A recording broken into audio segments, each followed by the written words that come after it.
aka kantu nawe umuntu ukuze ajya kajya kubatesha yego aha nyina wa nyokose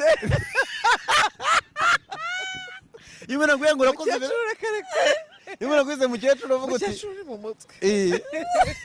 tuvuga ati sindi nyina wa nyoko noneho umwe akundana n'undi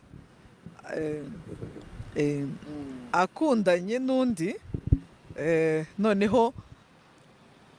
bashaka kuyoba bitugaragaza ndavuga ni mubigaragaze niba koko uyu ni inshuti yawe kandi mufite urwego muzabigezaho yego bati hoya bati nyine ni gutya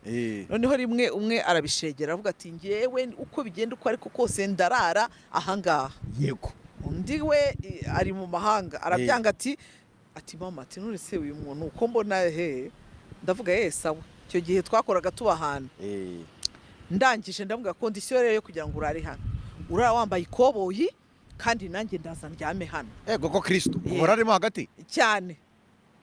ko wavunda ye yarayemo nge narayemo hagati arayambaye ikoboyi turyama ku gitanda turi abantu nk'umunani yajya kugira gutya nkavuga ntago ndasinzira akavuga ngo yajya kugira gutya akavuga iki cyajyaga challenge mbwira ubwamamare umazemo igihe